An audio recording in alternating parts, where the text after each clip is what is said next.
Layer skin hair and laser clinic లో latest టెక్నాలజీతో laser hair removal, anti ageing and hair fall issues కి advance treatments అన్ని ఇక cost గురించి వరి అవ్వాల్సిన అవసరం లేకుండా అందిస్తున్నారు. ఇంకా మీ కాన్ఫిడెన్స్ ని తిరిగి తెచ్చుకోండి. Get your free consultation now.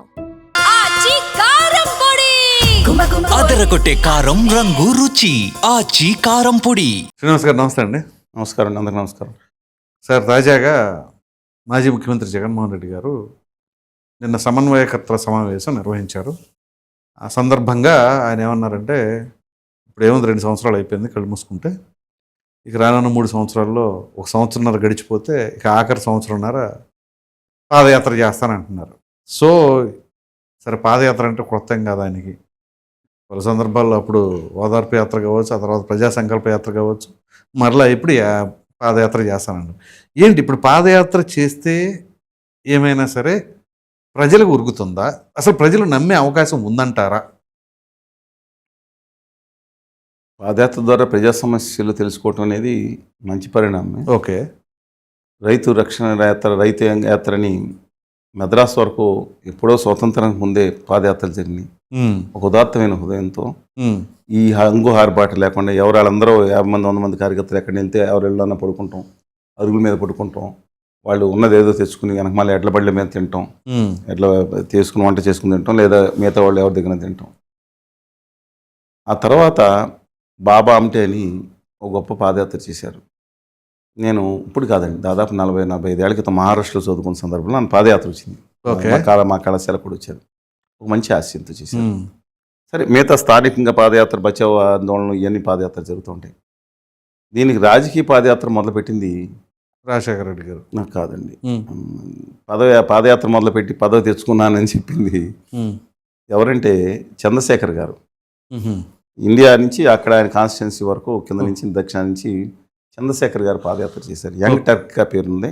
దేశ ప్రధానమంత్రిగా కూడా పనిచేశారు. 89లో ఇప్పుడు చేసినట్టున్నారు. 91 ఆయన ఉండగానే ఆయన గవర్నమెంట్ పడేశారు. రాజీవ్ గాంధీ గారి మీద స్పైయింగ్ పెట్టింది గవర్నమెంట్ అని చెప్పి ఉద్దేశంతో వాళ్ళు కావాలని టాక్టిక్స్గా చేసింది. ఓకే. సరే, ఏదో ఒకటి అది ఇష్యూ జరిగిందండి. అప్పుడే కదా ఎలక్షన్స్ రావటం, పాపం దురదృష్టవశాత్తు రాజీవ్ గాంధీ గారు చనిపోవటం ఇవన్నీ జరిగింది. సరే, ఏది జరిగినా సరే ఆయన సక్సెస్ అయినట్టు ఒకటి. ఆ తర్వాత మీరు చెప్పినట్టు రాజశేఖర రెడ్డి గారు పాదయాత్ర పెట్టారు. ఆయన నడిచేవాడు రాజశేఖరుడు, వెనకమాల ఆర్గనైజ్ నడిపించేవాడు రామచంద్రుడు అని వచ్చింది. కేవీ గారు కూడా రాజశేఖర రెడ్డి గారికి ఉన్న ధైర్యం డెఫినెట్గా ఎంటైర్లీ నెక్స్ట్ లెవెల్ అండి. ఆయన కొండనైనా ఢీకొనే ధైర్యం ఉంది ఆయనకి. వెదర్ ఇట్ ఈస్ ఎవరన్నా సరే చంద్రబాబు నాయుడు గారిని కేసీఆర్ గారు ఆడిచ్చుంటారేమో కానీ కొంతవరకు సెంటిమెంట్ చూపించి ఆ పప్పులు ఎక్కడ ఉడకలేదు. ఫేస్ టు ఫేస్ తెలుసుకున్నారా అంటే అది రాజశేఖర రెడ్డి గారు. కొంతమంది నచ్చపోయిన సత్యం అది. చంద్రబాబు గారు కొంచెం ఆలోచన, మిగతాది భయం అన్నీ ఉంటాయి, దానికి వేరే సంగతి. ఆ పాదయాత్రలో నిజంగా కష్టపడ్డారండి ఆయన. సరే, ప్రత్యర్థులు ఏమో ఆరోపణ చేసి ఎక్కడెక్కడ భూములు ఉన్నాయో చూసుకుని దానికోసం పాదయాత్రను ఆరోపణ చేసేవాళ్ళు ఉంటారు. రాజకీయాన్ని బట్ పాదయాత్ర చేశారు అధికారంలోకి. ఆ తర్వాత చంద్రబాబు నాయుడు గారు పాదయాత్ర చేద్దాం అనుకున్నారు. చేస్తే అనేకమైన అడ్డంకులు. వాళ్ళు రాని ఒకటి తెలంగాణ మూమెంట్ ఎక్కువ బీభత్సంగా ఉన్న సమయంలో కూడా తెలంగాణలో చేస్తున్నారు, వద్దన్నారు, క్వశ్చన్ లేదన్నాడు. మరి ఆ విషయంలో ధైర్యవంతుడు ఆయన. మందకృష్ణమాది గారికి ఏం అగ్రిమెంట్ చేసుకున్నారు. ఆ రోజు ఆయన మందని దుద్దిల శ్రీపాదరావు గారి కాన్స్టిట్యున్సీ, ఇప్పుడు శ్రీధర్బాబు గారి కాన్స్టిట్యున్సీలో కాలువ శ్రీరాంపూర్ మండలంలో ఉండగా, ఇక్కడ అడవి ప్రాంతంలో ఉండగా నేను మొత్తం మీరు లెటర్ ఇవ్వద్దని 2012 డిసెంబర్లో అనుకోండి, 13 డిసెంబర్లో వెళ్ళి కలిసి వచ్చాం. అప్పుడు బొత్స గారిని కలిసాం, అధ్యక్ష కింద ఉన్నారు. శ్రీమతి విజయలక్ష్మి గారిని కలిసాం. జగన్మోహన్ రెడ్డి గారు ఎక్కడో మిగతా సందర్భాల్లో ఉన్నప్పుడు మేము చూసాం అవన్నీ. చాలా కష్టపడి ఆ వయసులో కూడా మనకు పాదయాత్ర చేశారు. అధికారం వచ్చింది. ఆ తర్వాత నేను ఇంకా మీకు చెప్పేది ఏంటి, వైఎస్ఆర్ తెలంగాణ పార్టీ మాజీ అధ్యక్షురాలు, పక్క రాష్ట్రం అన్న ఆంధ్రప్రదేశ్కు నాకేంటి సంబంధం, తక్కువలో తనకు ఏమనుకున్నారు ఆవిడ నాకు తెలియదండి. ఆ టవింగ్ కారు ఇవన్నీ చూసాం కదా. ఆవిడ అన్నగారు ఆస్తి కోసం వచ్చారా, ఎందుకు ఉద్యమాలని మిగతా కాంగ్రెస్ పార్టీని పక్క దారి పట్టించారనేది ఆరోపణలు. ఆవిడ అన్న కోసం పాదయాత్ర చేశారు. తన అన్న కోసం, ప్రజల కోసం నేను కాదు, అన్న కోసం చెప్పారు. అన్న కోసం పాదయాత్ర చేశారు. నిజంగా ఒక మహిళగా అంత దూరం పాదయాత్ర 3,000 కిలోమీటర్ల నడిచారు. పైలాన్ వేసుకున్నారు. అంతగా ఆయన సరే ఆవిడ మళ్ళీ తెలంగాణలో కూడా పాదయాత్ర చేశారు. పాదాల మీద నడిచే యాత్ర అని చెప్పి రేవంత్ రెడ్డి గారినో బట్టి విక్రమార్క గారినో హేళన చేసినట్టున్నారు. సరే వాళ్ళ సంగతి మనకెందుకు.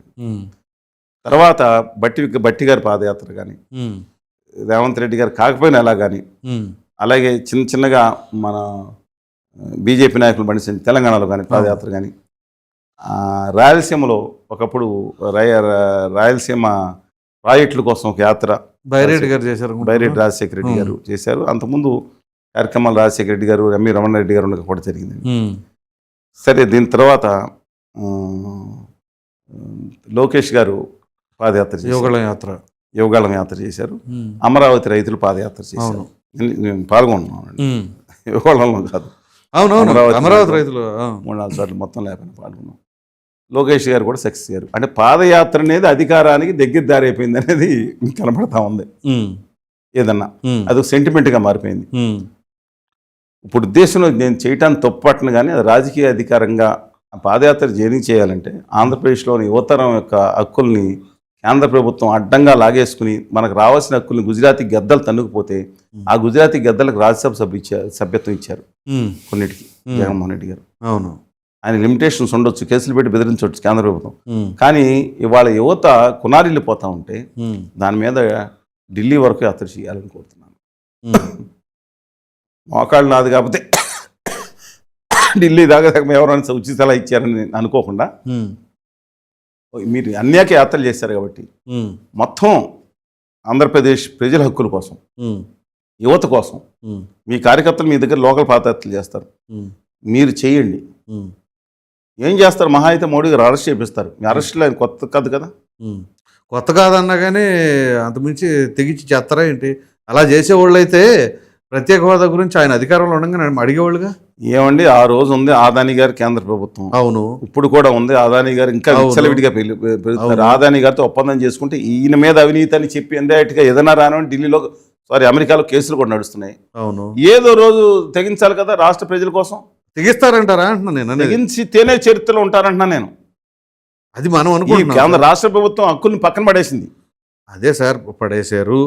ఇప్పుడు దాని గురించి అంత తెగించి పోరాడే లెక్క అయితే మన అధికారంలో ఉండగానే పోరాడాలి. అధికారం కూడా ఆయన పోరాడాలి, చంద్రబాబు నాయుడు గారు పోరాడాలి. ఆ పోరాడినట్టు ఆయన చేశారు, ఈయన కూడా పోరాడినట్టు చేశారు, పచ్చి ప్రజలను ఫూల్స్ చేశారు. అవును, అందరూ ఏ నాయకుడు చేయలేదు చెప్పండి. నేను అదే అంటుంది. చంద్రబాబు నాయుడు గారు, కళ్యాణ్ బాబు గారు ప్లస్ ఈయన ముగ్గురు కలిసి ప్రజల యొక్క సెంటిమెంట్తోను యువతరం యొక్క భవిష్యత్తును ఆడుకుని దాన్ని తీసుకెళ్లి తాకట్టు పెట్టారు. అదే తమ రాజకీయాల కోసం, తమ స్వార్థం కోసం, తమ దానికోసం భావితర 15 లక్షల మంది యువత పారిశ్రామిక నుండి గుజరాత్ వచ్చి ఆ గుజరాతీ మారాడు బతిమాలాలి, మా దగ్గర ఫ్యాక్టరీ పెట్టండి రా మీ తెలుగు వాళ్ళారని బతిమాలాల్సిన సిచ్యువేషన్ మనం వెళ్ళి వాళ్ళు కాళ్ళు పెట్టుకున్నామా? నేను పరిగెడతాను ఈ నాయకులందరూ వెళ్ళి వాళ్ళ దగ్గర. ఏంటంటే నాకు అర్థం కాదు. అదే నేను అంటుంది. ఇప్పుడు అటువంటి పరిస్థితుల నుంచి ఇప్పుడు మళ్ళీ పాదయాత్ర చేస్తే ప్రజలు నమ్మడానికి ఏమాత్రం ఆస్కారం ఉండదు. ఏం అందుకనే ఆయన స్ట్రాటజీ తీసుకున్నారు. ఇప్పుడు పాదయాత్ర కాదు, సంవత్సరం తర్వాత పెట్టి ఎన్నికల ముందు ఇప్పుడు 3 ఏళ్ళు ఉందనుకోండి, ఆ 2 ఎన్నికల లాస్ట్ 2 నెలలు మినహాయించి ఆ పాదయాత్ర రైట్ మూమెంట్లో పేస్. ఇప్పుడు యాక్చువల్గా కూటమి గ్రాఫ్ పడుతుంది. నన్ను మీరు 1999 నుంచి అబ్జర్వ్ చేస్తే చేయండి, నేను చెప్పింది ఏమైనా పొరపాటు అయితే చెప్పండి.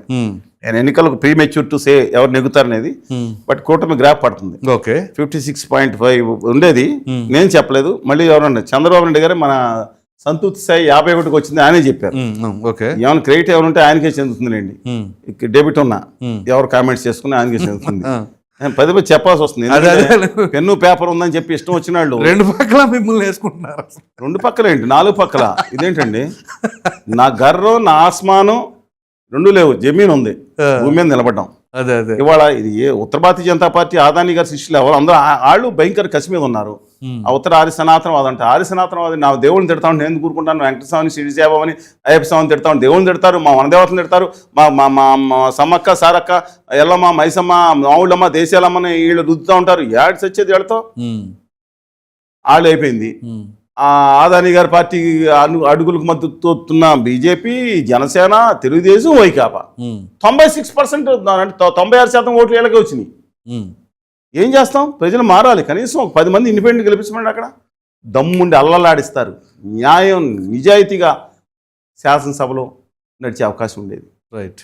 ఒక్క శాసనసభ్యుడు తెలంగాణలో రోజు సున్న రాజీ గారు ఉంటే అలలాడిపోయింది శాసనసభ. సో ఫైనల్గా ఒక మాట చెప్పండి, ఈ పాదయాత్రని ప్రజలు ఎంతవరకు ఏమండి, ఆహ్వానిస్తారు? వాళ్ళ క్యాండిడేట్స్ వాళ్ళు ఉంటారు, ఆ, మీడియాలని ఎలాగ చేసుకుంటారు, ఉమ్, ఆహా ఓహో అంటారు, ఉమ్, ఈ బాజాబంతులు నడుస్తూ ఉంటాయి. మీరు నేను నిమిత్త మాత్రంగా చూస్తూ ఉంటాం. రైట్. ప్రజలు కూడా వేలో కులం వాడుకుంటారు, మతం వాడుకుంటారు, జిల్లాలు నార్మల్గా వాడుకుంటారు. జరుగుతుంది. జగన్మోహన్ రెడ్డి గారు కాదు, ఏదో అందరూ- ఇంకొక రేపు పొద్దున పార్టీ చేసిన ఉమ్, యువతరం మాత్రం మోసపోతున్నారు. రైట్. యువతరం మాత్రం నాకు అత్యంత బాధాకరం ఏంటంటే, దయచేసి మిత్రులారా, మీ కుటుంబాలకి మీరు హీరోలుగా మారండి.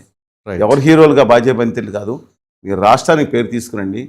ఈ కులగజ్జితోనూ మత పిచ్చితోనూ ఉపప్రాంతీయ ద్వేషంతో దయచేసి పడమాకండి. అభ్యుదయ భావాలు గల ఆంధ్రప్రదేశ్ని మూఢనమ్మకాలు నమ్మి, ఆ దిక్కుమాలిన వాట్సాప్ న్యూస్ నమ్మి తిరిగి మీరు మధ్యయుగాలకు తీసుకెళ్ళొద్దని చెప్పి మై హంబుల్ రిక్వెస్ట్ అండి. Right sir, thank you. నమస్కారం అందరికీ, మిత్రులకు నమస్కారం.